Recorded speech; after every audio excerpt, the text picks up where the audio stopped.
Tá aqui. Para o modelo de um troféu, foi escolhido um poliedro P, obtido a partir de cortes nos vértices de um cubo.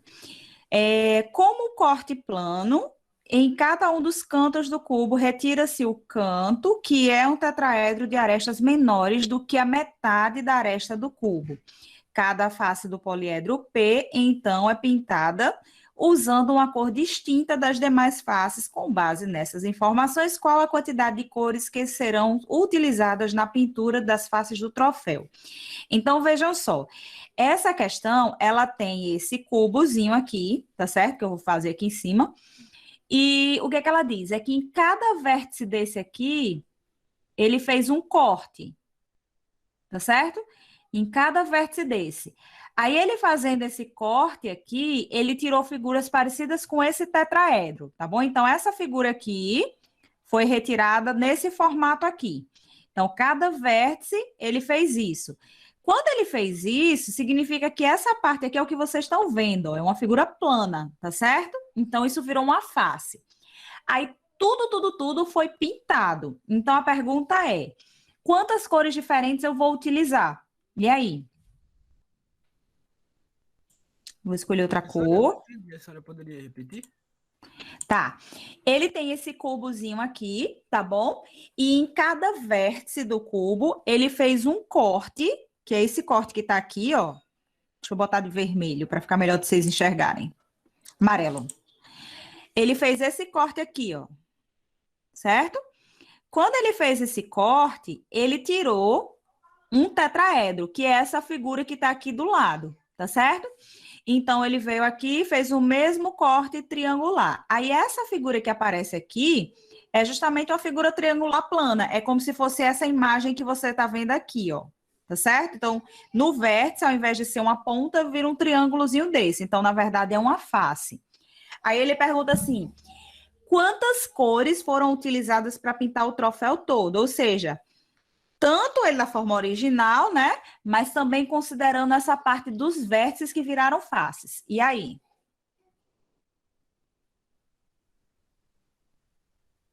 Quantas vocês acham que são as cores? Ele quer saber o quê? O número de arestas ou de faces? De faces. Perfeito. Aí de faces é bem fácil. Vocês vão fazer o seguinte, vocês vão considerar o cubo original, que é o quê? É uma figura, né, com 6 faces, né? Então tem essa aqui, ó, uma, a de baixo 2, essa aqui 3, 4, a de trás 5 e 6. Só que além dessas 6 faces, ele tem que contar os vértices que viraram novas faces. Então, ó, esse primeiro vértice aqui, essa base aqui, tem 4 vértices. E a base de baixo também 4 vértices. Então, deixa eu mudar a cor, que agora esse amarelo vai É incomodar 14, você. professora? Exatamente. Seria as 6 originais das faces do cubo, mais as Mais 8. 8. Perfeito. 14, tá certo? Então, resposta, letra C. Beleza? Facinho, né? A dificuldade dessa questão, eu acho que é mais a gente visualizar o corte, né? Como foi feito o corte. Interpretar, né? Isso. Visuando.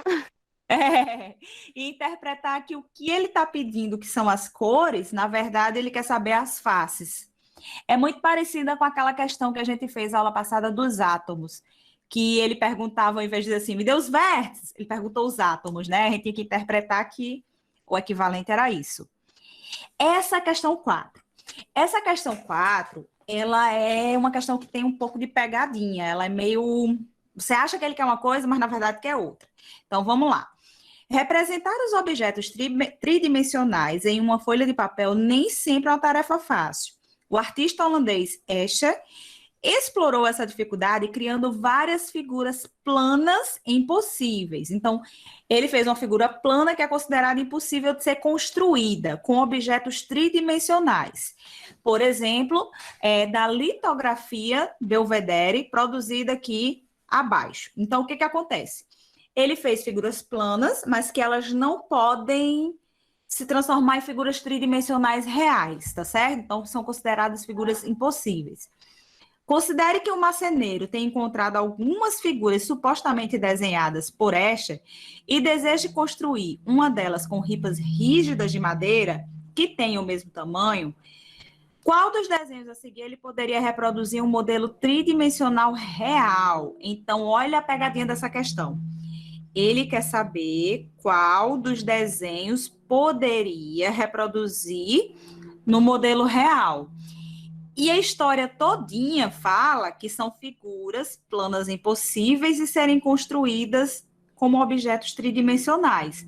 Ou seja, ele está o tempo todo falando uma que é impossível, mas na verdade ele quer que nas alternativas vocês achem as possíveis. O que é considerado uma figura impossível? Deixa eu aumentar bem muito aqui. Eita, fiz alguma coisa aqui. Ai, ai, ai. Pronto. Deixa eu aumentar bem muito aqui, para vocês visualizarem a questão. Pronto. Dá para ver bem, né, a imagem? O que é a figura impossível? A figura impossível é isso aqui, ó.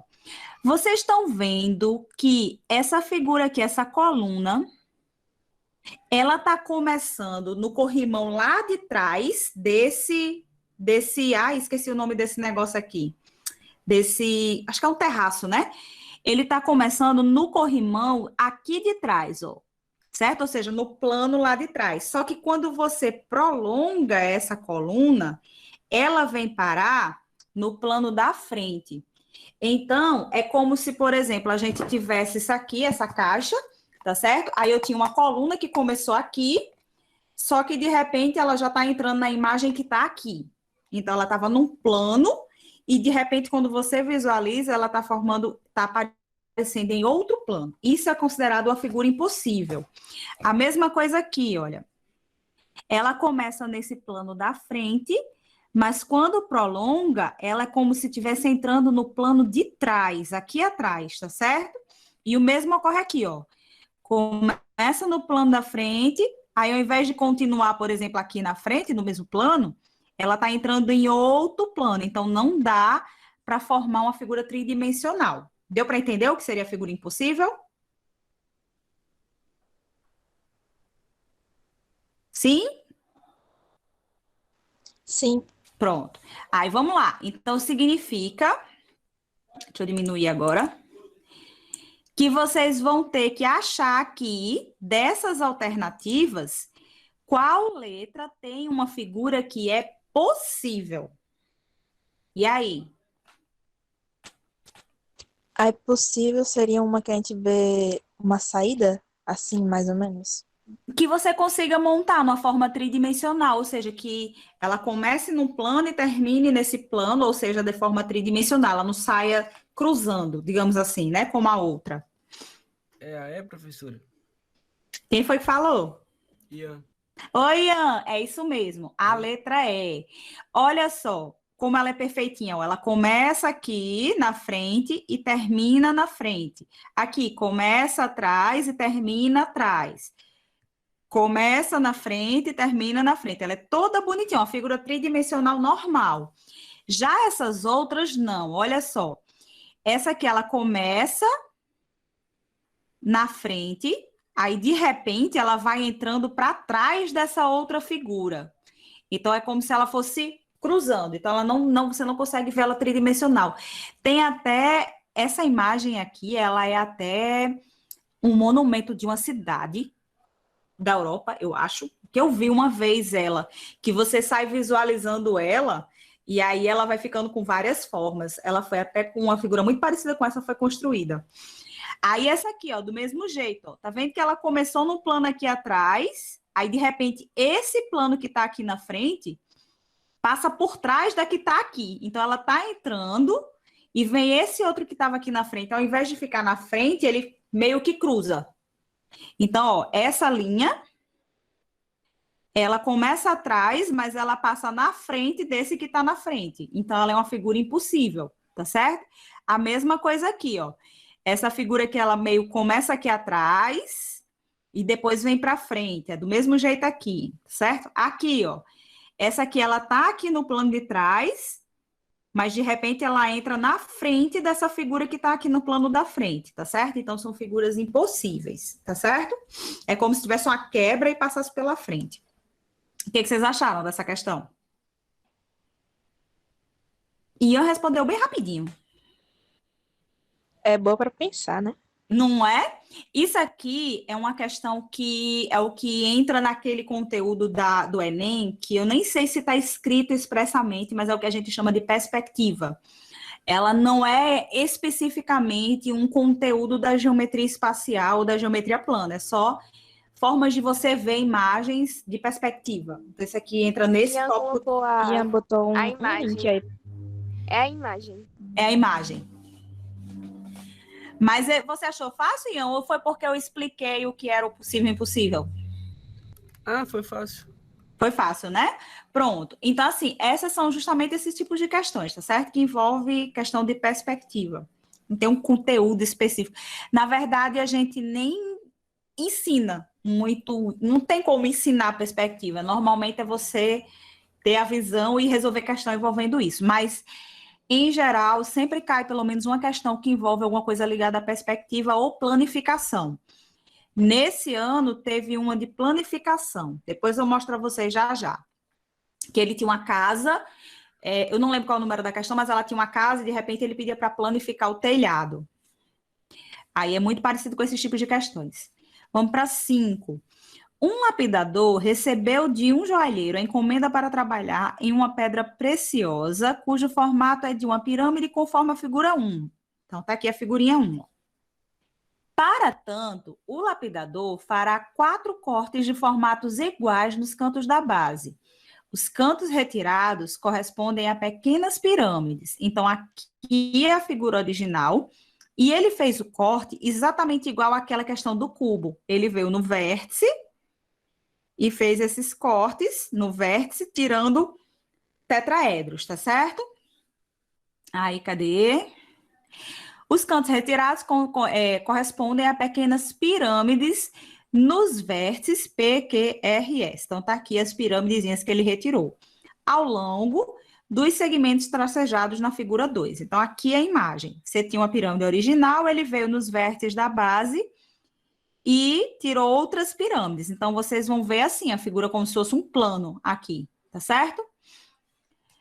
Depois de efetuados os cortes, o lapidador obteve a partir da pedra maior uma joia poliédrica, cujos números de faces, arestas e vértices são respectivamente iguais a. Então, vejam só.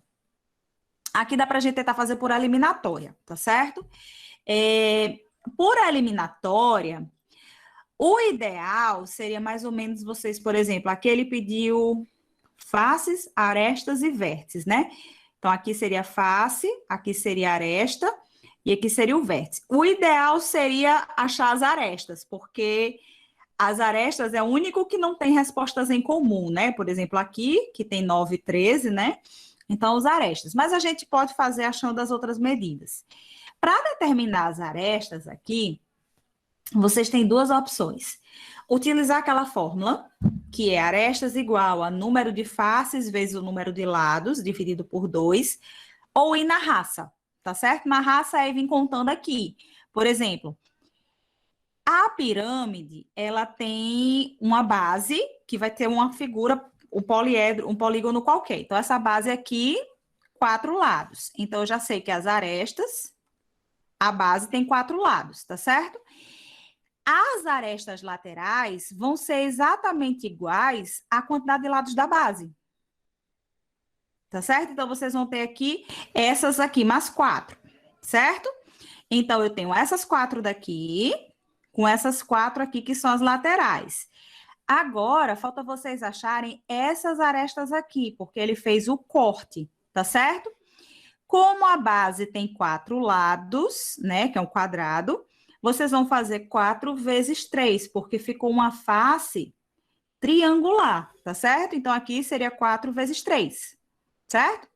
Então, as arestas seria 4 mais 4, 8, e 4 vezes 3, 12, tá certo? Então, seria 20 arestas. Pronto, já fizemos a questão. Não precisa mais fazer nada, porque, ó, não tem nenhuma alternativa que se encaixe na letra. Mas vocês querem que eu complete o resto para determinar as faces e os vértices? Ou não precisa? É bom, professor. Pronto. Aí, para determinar as faces, sempre vai ser assim. A quantidade de faces de uma pirâmide vai ser sempre o número de lados da base mais um. Por quê? Porque vocês vão ter aqui, ó, cada lado da base, ela vai ter uma face. E mais a face que seria a base. Então, o número de faces vai ser 4, porque é um quadrado, mais 1. Vamos supor que fosse uma pirâmide de base hexagonal. Então, seriam 7 faces, porque são 6 lados da base, né? A figura é um hexágono, mais 1, tá certo? Então, seriam 7 faces. Se fosse uma pirâmide de base pentagonal, aí como a base seria um pentágono, então seriam 6 faces. Deu para entender, né? Aí, esse 4 mais 1 aqui seria justamente o número de faces dessa, como é que chama? Da pirâmide original, mas a gente tem que considerar que os vértices viraram outras faces, então eu vou somar mais 4 aqui, tá certo? Então, se for uma pirâmide normal, número de lados mais 1. Como aqui teve o corte, eu tenho que lembrar de somar as outras faces. Então, 4 mais 1, 5, 5 mais 4, 9. Beleza? Pronto. Se a gente tivesse começado por faces, ó, e vocês fossem chutar, aí ficava difícil, porque vocês só iam eliminar C e D. Agora, os vértices. Os vértices, se for uma pirâmide normal, ela é exatamente igual. Isso são na pirâmide, tá certo? Ela vai ser exatamente igual ao número de faces. Os vértices vão ser sempre o número de lados da base mais 1. Justamente por isso aqui, ó. 1, 2, 3, 4, mais 1, 5. Essa regra que eu tô falando só vale para pirâmide. Nesse caso aqui, eu teria um vértice, só que cada vértice aqui virou 3, né?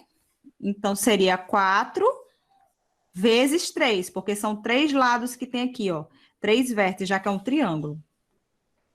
Então, daria 13. Então, resposta, letra A mesmo.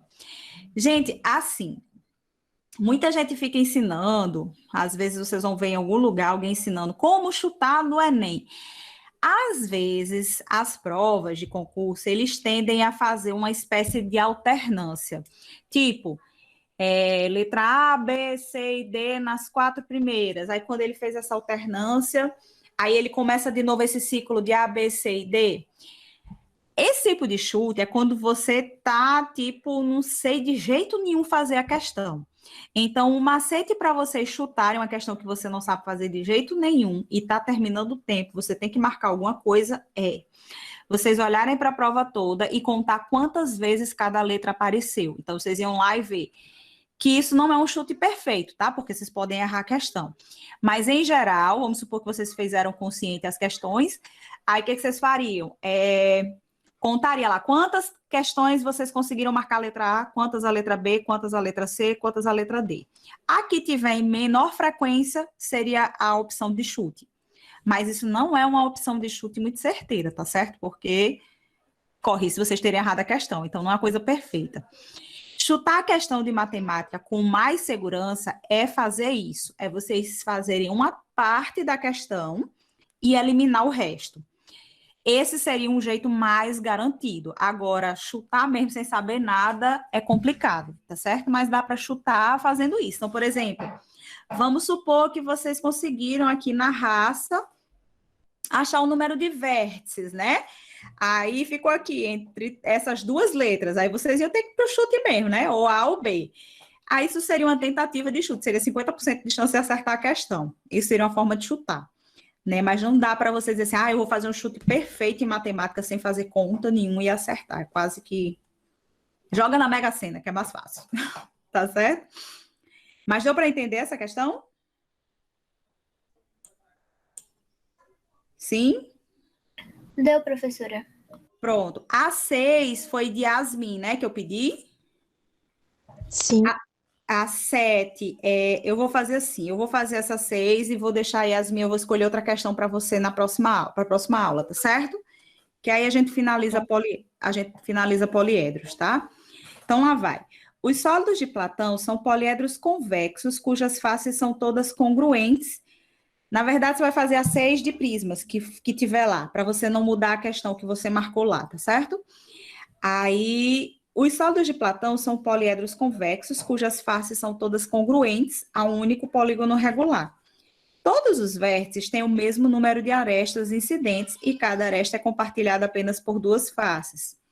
Elas são importantes, por exemplo, na classificação das formas dos cristais e minerais e no desenvolvimento de diversos objetos. Como todo poliedro convexo, os sólidos de Platão respeitam a relação de Euler, que é essa aqui. Vértice menos arestas mais faces iguais a 2. Em que o vértice, aresta e face são o número de vértices, arestas e faces do poliedro, respectivamente. Em um cristal cuja forma é a de um poliedro de Platão, de faces triangulares, qual a relação entre o número de vértices e o número de faces? Então, olha só. Nas alternativas, só tem vértice e face. Significa que vocês vão usar arestas, mas vai ter que dar um jeito de eliminar. Então, ó, essa é a relação de Euler que ele falou. Vértices menos arestas mais faces igual a 2. E a outra é essa aqui. O número de arestas vai ser o número de faces vezes a figura que tiver, né? O número de lados da figura. Tudo isso dividido por 2. Pronto. Para resolver essa questão, vocês vão iniciar por isso aqui. Por que vai iniciar por isso aqui? Para o A desaparecer, tá certo? Voltar para cá e o A desaparecer. Então, vamos lá. Arestas vai ser o número de faces, que eu não sei, vezes o número de lados. Isso vocês sabem, porque ele fala que todas as faces são triangulares. Dividido por 2. Beleza? Pronto. No lugar de A, vocês vão colocar isso aqui, tá certo? Aí vai ficar vértices menos 3F sobre 2 mais F igual a 2, tá certo? Só baladeirinha aqui. Aí isso aqui é o seguinte. Quando vocês tiverem sempre uma fração e o resto for tudo número inteiro, isso aqui é como se o denominador fosse 1, tá? Então, o MMC entre 2 e 1 é 1. E quando vocês forem fazer aquela continha, vai dar sempre a multiplicação com o numerador. Então, o macete é o seguinte. Se tiver só um número no denominador, multiplique esse número por todos os numeradores, exceto o que está na fração. Então, ó, 2 vezes V. Esse repete.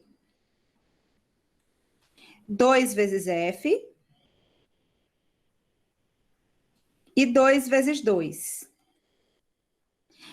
E o denominador vai embora, porque equivale a vocês terem feito o MMC e fazer aquele corte, tá certo? Pronto. Aí, ó, 2V menos 3F mais 2F, isso vai dar F. E o 4 fica lá. Acabou. Resposta C. Acabou. Tranquila essa questão?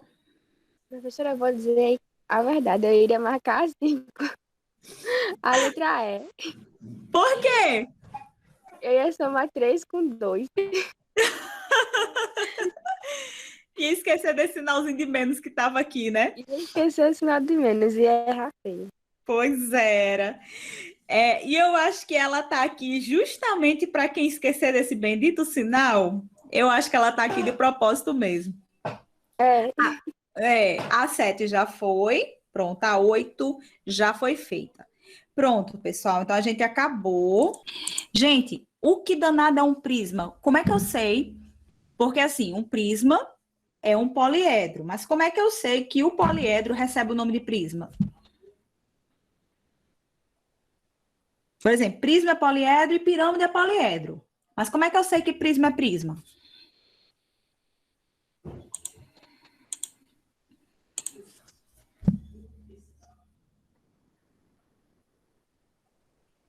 Quem me diz? Porque o prisma tem duas faces iguais, que são paralelogramos, e as laterais... Não, as laterais são paralelogramos. Calma, professora, eu tô embolada, eu esqueci. Tava certo, continue. Tem duas faces que são Tá. iguais. Não, ó, Hum, as duas faces que são iguais são paralelas. certo. E as laterais são sempre paralelogramos. Perfeito, Jéssica, exatamente isso. As faces paralelas iguais a gente chama de base. E aí o prisma vai ganhar o nome de acordo com essa bendita base. Se a base for um quadrado, um prisma quadrangular ou paralelepípedo. E as faces laterais vão ser sempre paralelogramas. Aí a próxima pergunta é: qual a diferença de um prisma reto para um oblíquo?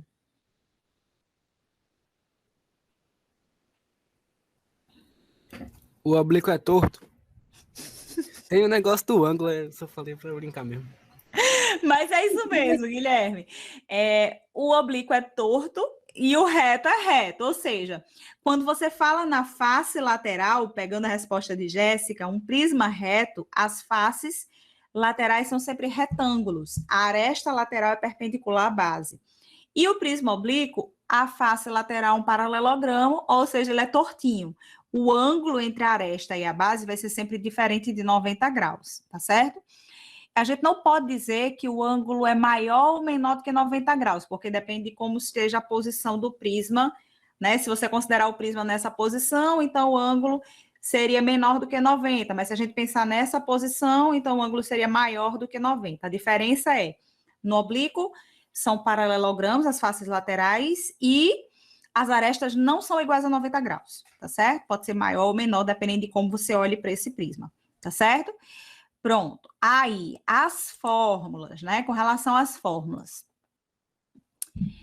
Basicamente, a gente tem essas fórmulas aqui. Mas o que vocês têm que ter em mente é o seguinte: o volume de qualquer que seja o prisma vai ser sempre a área da base vezes a altura. Então, não fiquem tentando na geometria espacial decorar muita fórmula, porque, por exemplo, existe uma fórmula para o paralelepípedo, existe uma fórmula para o cubo, existe uma fórmula para o prisma em geral. Pensem assim: volume, área da base vezes a altura. Se for um cubo, a base é um quadrado e a altura tem a mesma medida, essa é a diferença. Mas sempre pense nisso: área da base vezes a altura. A área lateral, que é essa fórmula que tem aqui, ó, N vezes L vezes H, essa fórmula da área lateral, ela só vale se forem polígonos regulares, porque aí todos os retângulos vão ser iguais, tá certo? Se não for um polígono regular, por exemplo, se não for um hexágono, não for um cubo, desculpa, um quadrado, não for um triângulo equilátero, essa fórmula não vale. Então, não é bom vocês usarem ela como sempre regra. A face lateral, a aresta, desculpa, a área lateral vai ser a soma de todas as áreas dos retângulos que aparecerem. Pensem sempre assim. E a área total, que é essa aqui, 2 vezes a área da base mais a área lateral, entra na mesma regra. Se for um prisma sem contextualização, sem nenhuma historinha, é a soma das duas bases mais a área lateral. Mas a maioria das vezes as questões elas envolvem contextualização. Por exemplo, vamos supor que seja uma caixa d'água aberta. Então vocês não vão considerar duas bases, vocês vão considerar só uma base, tá certo? Então, pensem que sempre a área total é a soma de todas as áreas que aparecerem na questão, certo? Pronto. Então, apesar de existir essas fórmulas padrão, recapitulando, volume é a área da base vezes a altura, a área lateral seria a soma de todas as áreas de faces, que aí vai depender de como sejam esses retângulos. A área total vai ser a soma das áreas que aparecerem nas questões, seja a base, seja a lateral. Se tiver duas bases, multiplica por 2. Se não tiver duas bases, não multiplica por 2. Beleza? Até aqui? Beleza, né? Pronto. Aí vamos para as questões. Posso ir para as questões ou alguém tem alguma questão específica para pedir? Não? Eita, meu carregador aqui tá.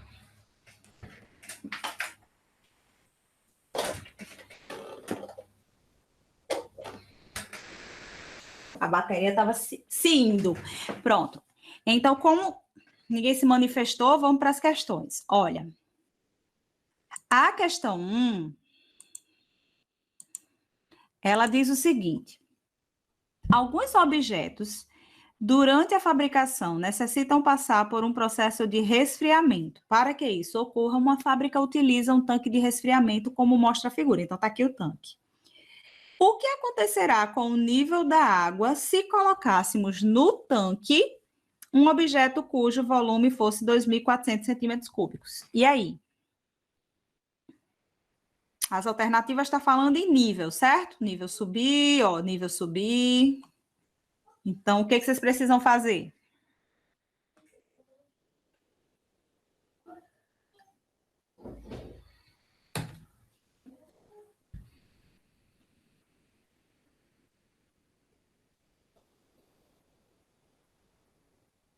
Ninguém?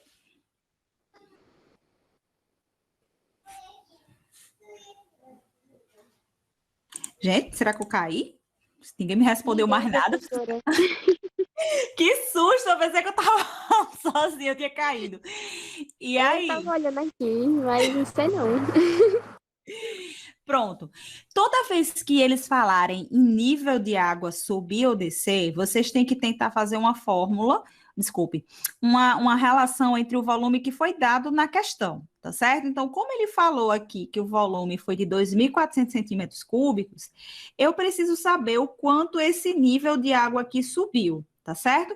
Mas quando eu colocar um líquido aqui dentro, esse líquido ele vai se espalhar nisso aqui, ele não vai ficar uma parte mais alta que a outra, só ficaria assim se a figura fosse inclinada. Nesse caso, ela está no plano, né? Então, aqui quando eu for enchendo de líquido, esse líquido vai subindo na horizontal. Então, o que vocês têm que fazer? O volume desse líquido ocupado.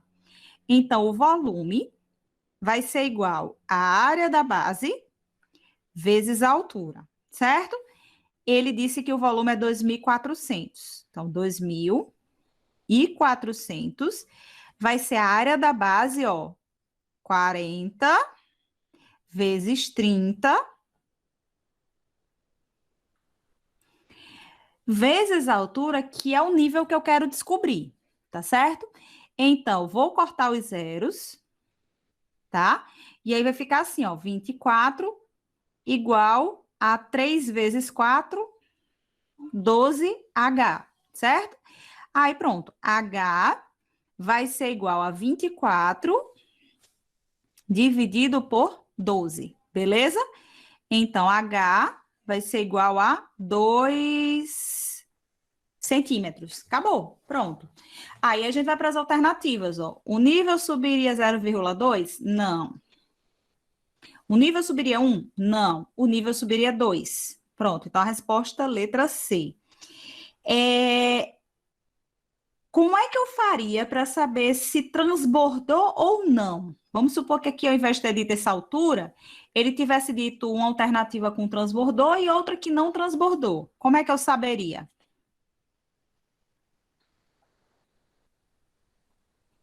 Ali só falta 5, né? Só falta 5 para transbordar e o nível só subiu 2, então 2 é menor que 5, significa que ele não transborda, tá certo? Agora, se a altura tivesse, por exemplo, vamos supor que seria 7, né? Aí diria que transbordou. Perfeito. Então, resposta letra C, beleza? Posso ir para 2? Não, a 2 está resolvida. A 2 está resolvida. A 3, deixa eu ver se a 3 está. Não. Com o objetivo de trabalhar com seus alunos o conceito de volume de sólidos, um professor fez o seguinte experimento. Pegou uma caixa de polietileno na forma de cubo de 1 metro quadrado. Então,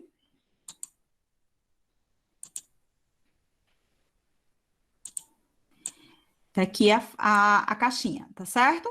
Aí, o que ele fez? Colocou nela 600 litros de água. Então, é como se ele tivesse feito isso aqui, ó. Colocado água.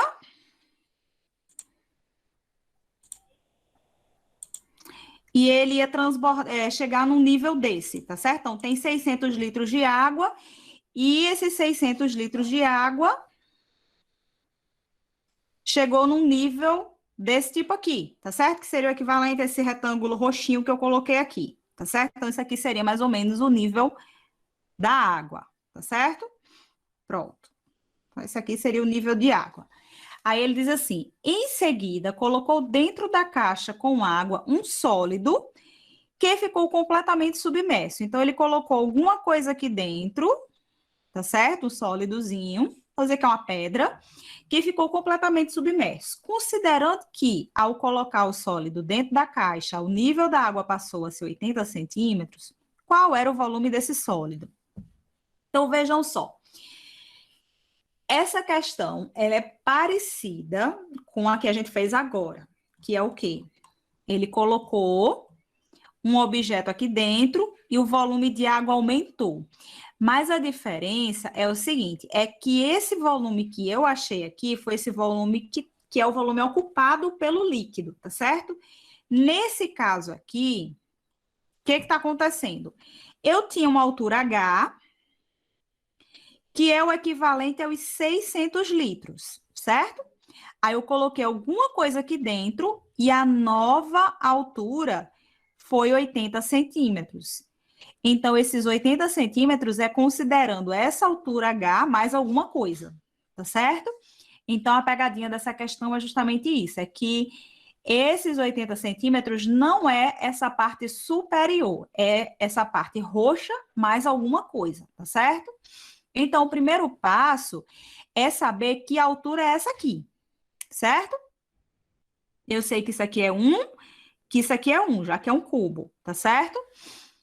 Aí, primeira pergunta que eu faço a vocês. Quantos, deixa eu ver aqui em que tá, metros, né? Tá em metros, ó. Quantos metros cúbicos, quantos litros equivale a 1 metro cúbico? Quem lembra? Quantos litros?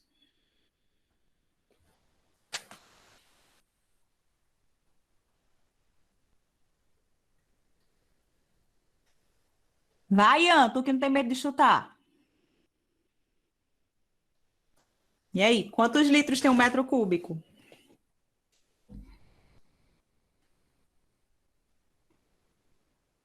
É 1000? 1000. Falou tão baixinho, quase que eu não escuto. É porque o microfone é ruim, professor. Ah, tá. Deixa eu aumentar aqui, mas também o meu microfone não está muito alto, não. Então, 1 metro cúbico equivale a 1000 litros, tá certo? Então, 600 litros, eu vou dividir por 1000, tá certo? E isso aqui, porque vocês vão fazer assim, ó.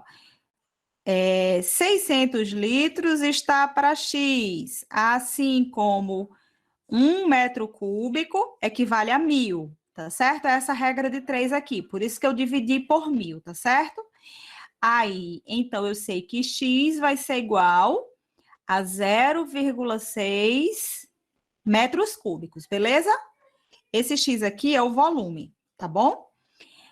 Pronto. Aí, o que que vocês vão ter? 0,6 vai ser igual à área da base, que é 1 vezes 1, vezes a altura. Ou seja, a altura é 0,6 metros. Não chega nem a ser um macete, mas vamos lá.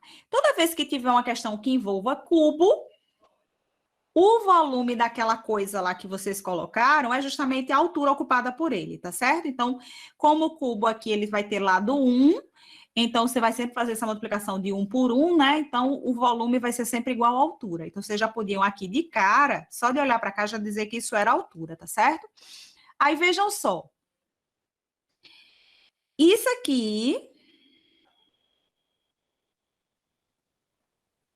é a altura da água que tinha. E a nova altura que está aqui é 80 centímetros, mas na verdade a gente tem que passar para metro. Então, isso aqui é 0,8 metros, tá certo? Se isso é 0,6 e a altura final é 0,8, quanto é essa altura que está aqui?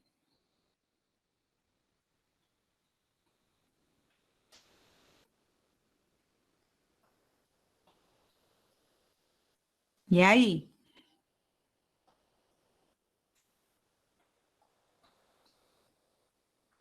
A inicial é 0,6 e a final é 0,8. Quanto é a que está no meio? Quanto foi o deslocamento? O Diego falou foi que é 0,2. Perfeito. Então, a altura deslocada, ela vai ser justamente o 0,8 menos o 0,6, que vai dar 0,2. Pronto. Aí entra naquele macete, lembra? Se for um cubo de base 1, então o volume é justamente a altura. Então, resposta, letra A. Porque vocês fariam 1 vezes 1 vezes 0,2. Beleza? O que vocês acharam dessa questão?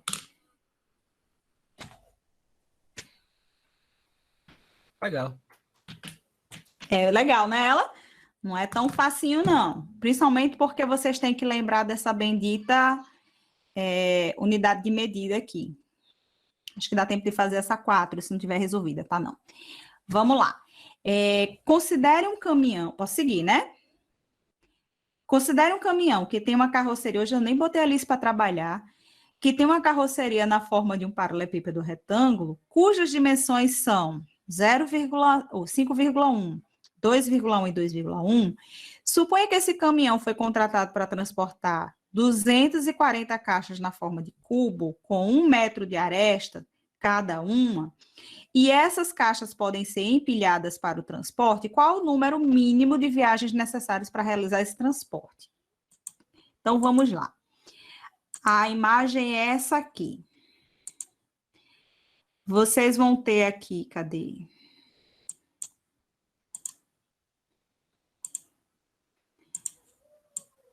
A carroceria, certo? E aí vocês vão ter as caixinhas. Então, vocês vão ter caixinhas aqui que vão ser empilhadas. Tá aqui as caixinhas. Essa caixinha aqui, elas vão ser colocadas dessa forma, certo? Aí, o que que acontece? Ele falou que a carroceria, ela tem 5,1 metros de comprimento, 2,1 de altura e 2,1 de largura. E cada caixinha tem um, tá certo? Normalmente, quando eles pedem para colocar coisas, o que que a gente faz? A gente pega a área da carroceria do caminhão e calcula a área das caixas. E depois vocês dividem essa carroceria aqui pela quantidade de caixas. Ou a quantidade de caixas pela carroceria. No entanto, tem um problema. Não tem como eu levar meia caixa, certo? Como eu não posso levar meia caixa, significa que existe um limite de caixas por carroceria, tá certo? Então, qual é o limite de caixas que tem aqui?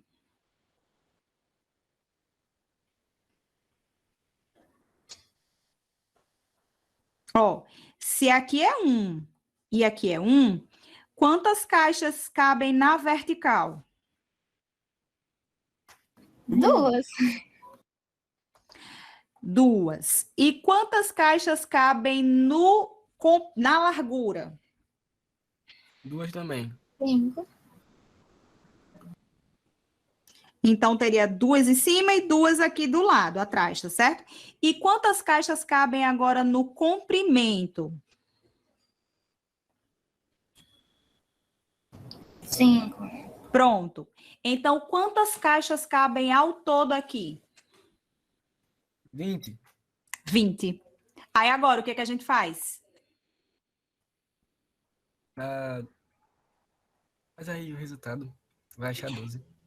Agora é só fazer 240 dividido por 20. Acabou. 12.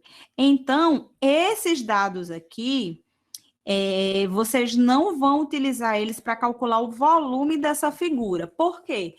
Porque nesse caso, desse tipo de questão, ele é uma questão que envolve caixa. Como envolve caixa, não tem como você colocar meia caixa aqui, tá certo? Então, como não tem como eu colocar meia caixa aqui, significa que eu tenho que ver quantas cabem realmente, mesmo que tenha essa sobrazinha aqui que tá aqui em cima, tá certo? Então, essa é a questão. Acabou. Facinho? Como é que vocês fariam? Pela primeira forma que eu falei, que era achar o volume da carroceria, e depois o volume das caixas, e dividir, ou isso aqui que eu fiz? Isso aí. Eu tinha pensado em fazer assim também. Tentaria assim também, né?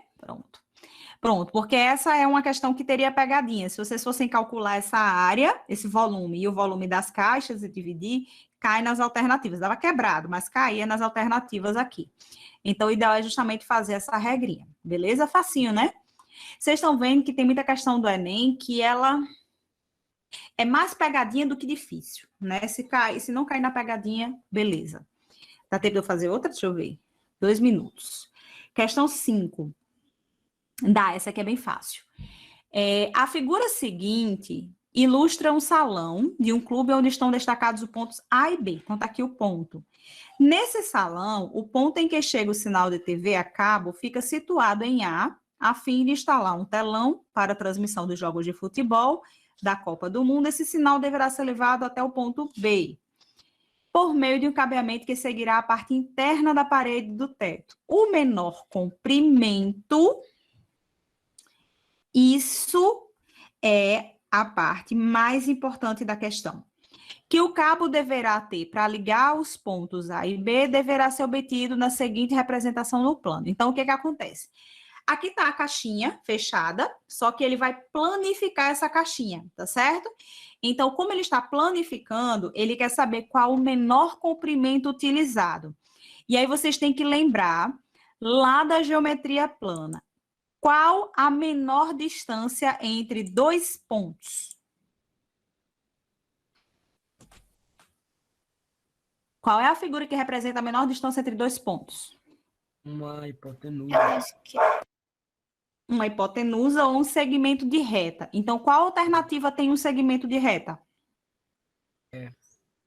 Acabou? Só isso. Então, vocês não precisavam ter medida para calcular nada.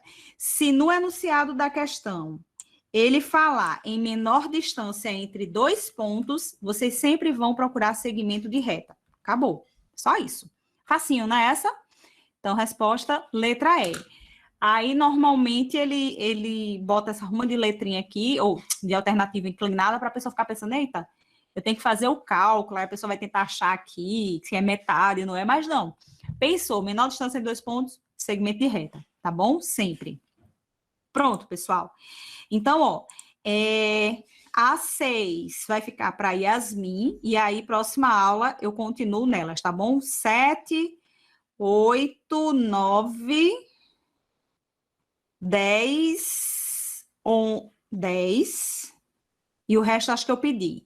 Eu vou tentar gravar o mais rápido possível essas 3 últimas, tá certo?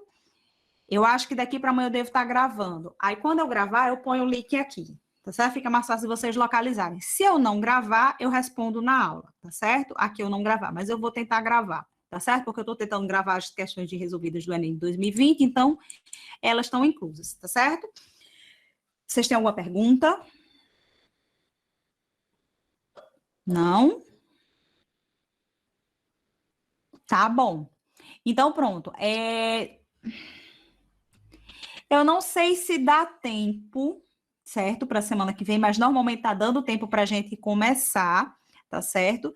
Se organizem tanto para fazer o mapa mental, como assistir às aulas de pirâmides, tá certo? Que seria o próximo tópico. Porque se a gente vir que as apresentações e a minha resolução de questão, e vocês não precisam de mais questões, de prismas foi suficiente, a gente entra de novo em pirâmide, tá certo? Aí eu vou colocar a lista de exercícios de pirâmide para vocês também, mas se organizem para pirâmides. Normalmente, pelo que eu estou vendo, eu não vou tem nem como eu bloquear tão rápido as aulas, né? Mas eu vou tentar deixar para quinta-feira mesmo vocês entregarem de pirâmides, beleza? O mapa mental. Pronto. Vocês fazem o mapa mental para quinta-feira, independente da gente conseguir ver o conteúdo ou não, tá? Então, pronto, gente. Obrigada. E eu nem perguntei dessa vez se vocês queriam dar intervalo. Tá tão automático. Viu? Mas fica melhor assim, né? Que vocês ficam com um pouquinho mais de tempo, né? É. Tá bom. Professora, fica melhor assim. Fica melhor, né? Tá bom, então. Pois tá bom, gente. Obrigada e até quinta-feira. Bom fim de semana. Boa Tchau, semana, professora. Tchau. Obrigada. Tchau. Tchau, Diego. Tchau, Guilherme. Deixa eu suspender Tchau, aqui a. professora. Tchau, Jéssica. Tchau, professora. Tchau, Ian. Deixa eu ver aqui quem tá falando. Professora?